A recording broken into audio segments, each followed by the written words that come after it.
Good morning and welcome. I'm Abel Alves, the chairperson of the Ball State Department of History, and today we are here to commemorate the 50th anniversary of the Vietnam Moratorium Committee here at Ball State. Commemoration is the appropriate term. The period was a period of both light and darkness, as perhaps all historical periods are. Maybe that's a truism. In any event, I'm not a child of the 60s, I'm more a child of the early 80s, and I learned about the 60s after the fact. I hope today I learned that hope survives, and that a belief that things can be made better still survives in the midst of the year 2019. In any event, I'm just here to first of all thank people that have sponsored this event. The Ball State University Center for Peace and Conflict Studies, the Center for Middletown Studies, the College of Sciences and Humanities, the Honors College, University Libraries, Archives, and Special Collections, and the Departments of Communication Studies, English, History, Psychological Science, Philosophy and Religious Studies, and Sociology. We'd also like to thank a number of private donors who have contributed to this event. Without further ado, I'd like to introduce Dean Maureen McCarthy of the College of Sciences and Humanities. She will actually start things today, and the conference is about to begin.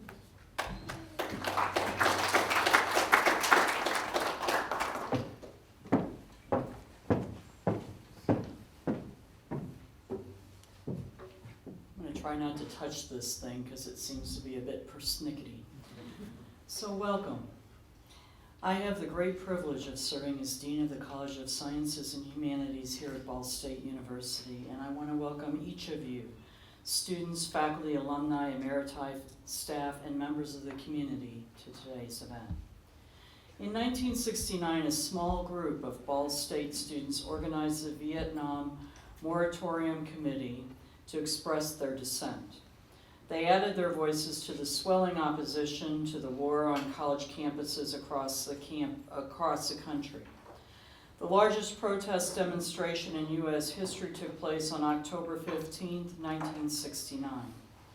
Today's conference will examine the consequences of these developments on students, veterans, their families, and their communities.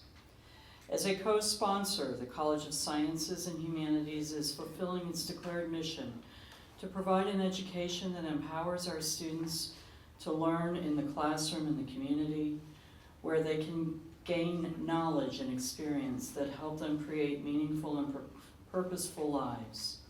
The college seeks to inspire innovation, encourage intellectual curiosity, and broaden students' social, cultural, and scientific horizons. These aims coincide with the conference's mission, which hopes to inspire a conversation across generations about the role of grassroots activism aimed at addressing the promotion of peace and the reduction of conflict in ways that are relevant and contemporary. Both align with the university's strategic plan goals of fostering community engagement and societal impact, enhancing institutional effectiveness and inclusive excellence, and graduating lifelong learners who lead civically responsible and meaningful lives. Now, allow me to present conference co-convener, Dr. Michael Doyle, Associate Professor Emeritus of History. He will introduce the first speaker, Dr. Mary Posner, who graduated in 1972 from this college with a bachelor's degree in English with honors.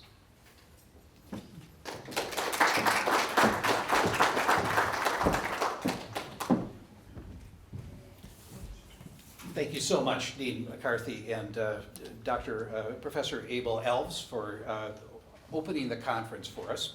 This conference has been 20 months in the planning, and I want to make sure that we begin by you knowing that it would only be happening if Dr. Mary Munchell Posner had come up with the idea and pitched it to me saying that she wanted to try to pull together a reunion of people who had been active on this campus 50 years ago, but not just to get together to tell old anti-war stories and reminisce about the period.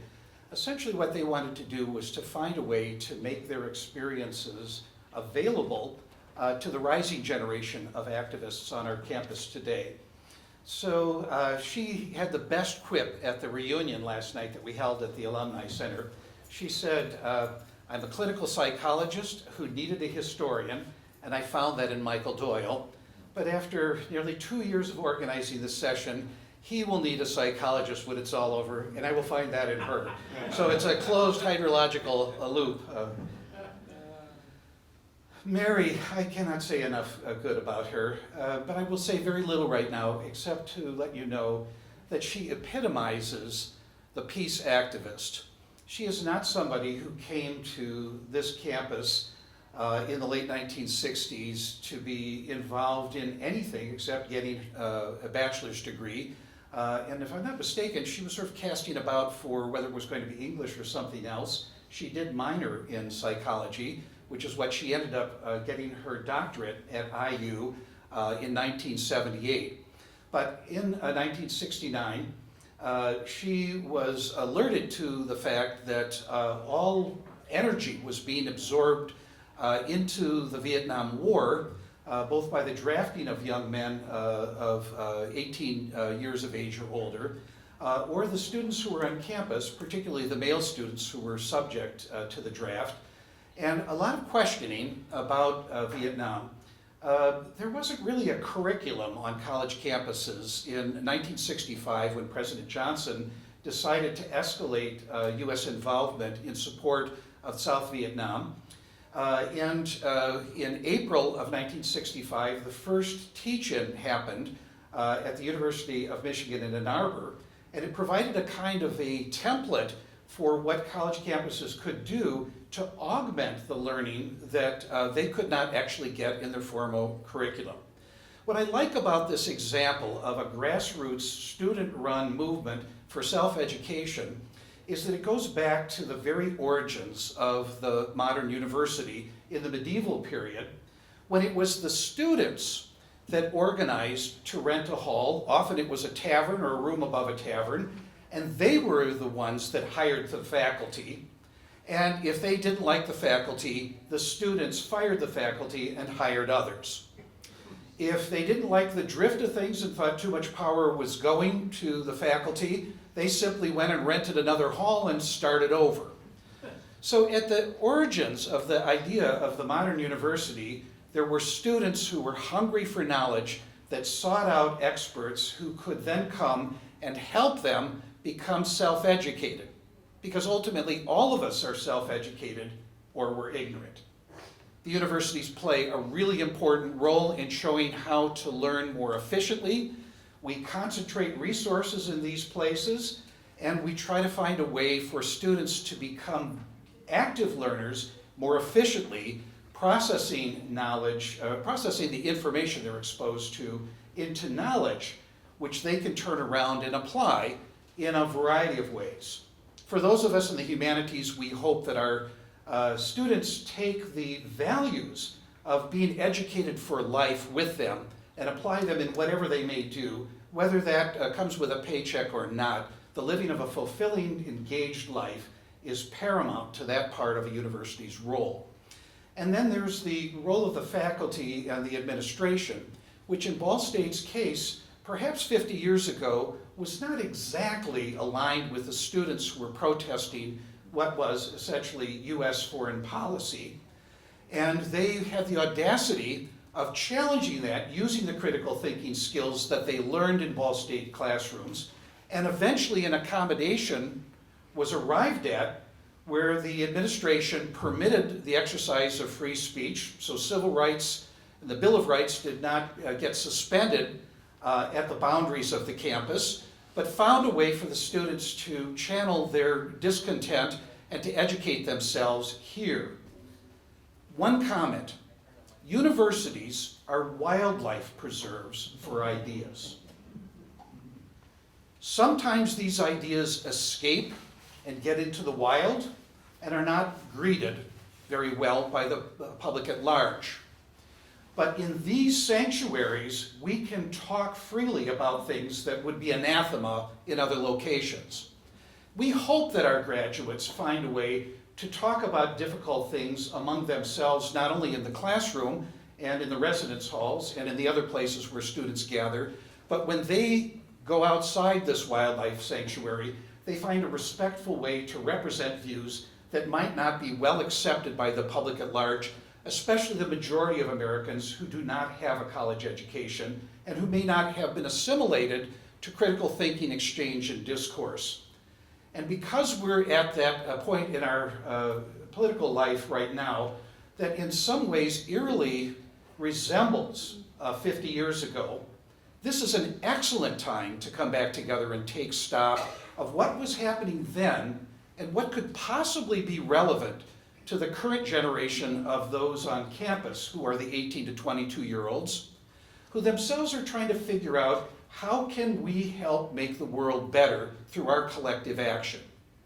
So what I would invite you to do today is to listen to Mary's story about how she went from being just a regular student here to somebody that helped organize an effort that attracted national news attention, and then went on to a career that it continues her desire to serve underserved populations by working as a clinical psychologist in Tell City, Indiana, where she is the only practicing psychologist for her entire county in that Ohio River part of Indiana. And she doesn't even have a receptionist, an appointment secretary, or a billing secretary. Mary does everything herself, and she helped to organize this conference. So, without further ado, I'm going to introduce Mary by playing a 6-minute clip that the Huntley-Brinkley News Report aired 50 years ago, and that will give you a flavor of who Mary was, and then she will pick up her story there and unite it to the Mary that she is today. So let's see if we can get the tech to work.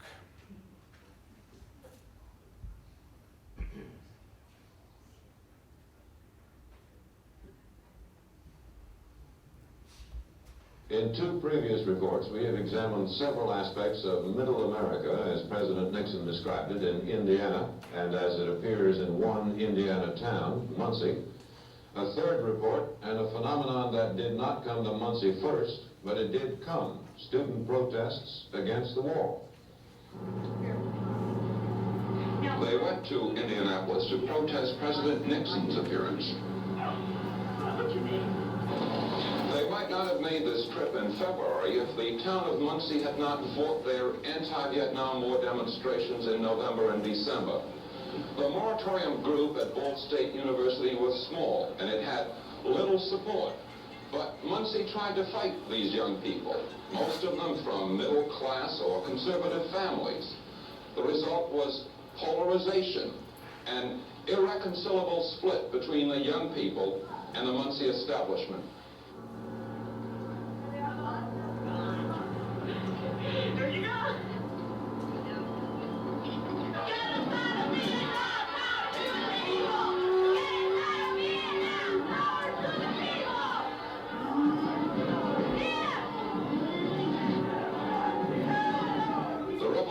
Upon whom Muncie's anger focused was Mary Munchell, a 20-year-old English major at Ball State University. She is from a large Catholic family which lives a quiet life in Indianapolis.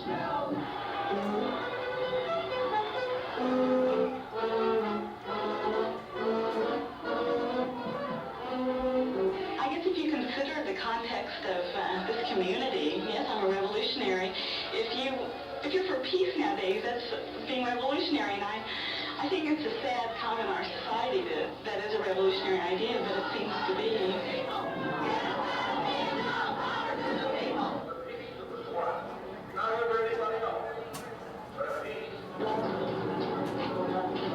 Since last September, when Mary Munchell organized the Vietnam Moratorium Committee, she has led all the anti-war protests at Ball State University.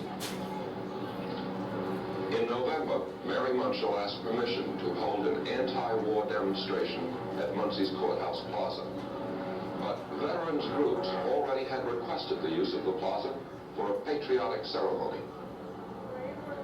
In December, again, Mary Munchell asked for the plaza. Again, the county officials said the veterans had asked for it first. Of all wars. Suspicion grew that the anti-war people could never get the plaza. Then permission was granted to demonstrate against the war in front of the plaza. During the day, as films taken at the time show, it was the veterans. But at night, both sides were there. Apparently, it was a highly emotional scene, and while it is not altogether clear what did happen, it is clear that the division between generations widened. Later, the two principal figures gave their separate versions of what happened. And we had a coffin, and we had written all the names of the war dead from Indiana on pieces of cardboard, and it was kind of like the March Against Death in Washington. And we marched around and put the names of the war dead inside of the coffin. To me, it's the dropping of the names in the casket of the men who gave their lives to this country is more heinous and unpatriotic than burning a draft card. And about the same as burning the flag. They guarded the flag, had 21 gun salutes about every 10 minutes, and you couldn't hear anything we were doing. Most of the weapons were 1903 Springfield rifles. And most, I think, we would have 4 guards on at a time. The gunfiring was just really vicious, and they, at one point, one of the veterans said that if, like, we were raising our hands in the peace sign, he said, if you raise your hands any higher, we'll shoot your fingers off. I will not say that that is not so. I'll say she's mistaken. But that did not happen. One girl in our group started crying because just the sound of the guns, I mean, they are so loud, it just, you know, shakes you up. And also, while you're putting the names of the war dead in the casket and you keep hearing those guns, it kind of brings it even more to life that those guns can kill. What would you do if your 15-year-old son told you he was going to march with the moratorium people? I'd sit down and talk to him and explain to him why he shouldn't be there. He knows what this country stands for. He knows why we're in Vietnam and why we have to be there. Supposing you couldn't persuade him and he said, I'm going to march. Then I would exercise the prerogative of the father. What does that mean? Well, he would receive some type of punishment.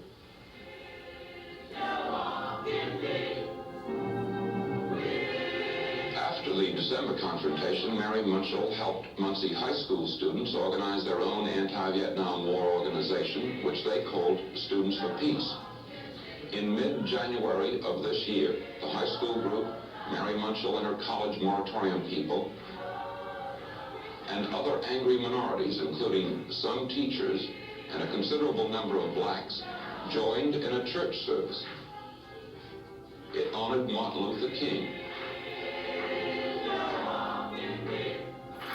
spoke against the Vietnam War, and if only temporarily, meant that Muncie was faced with a new force. 400 young people, white and black, together against the establishment.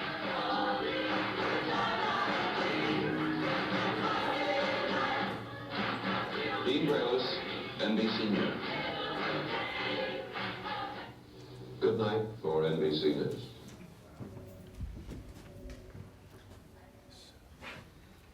Let me see if I can get out of the screen and back to the PowerPoint. So let's see how to make my lights up here.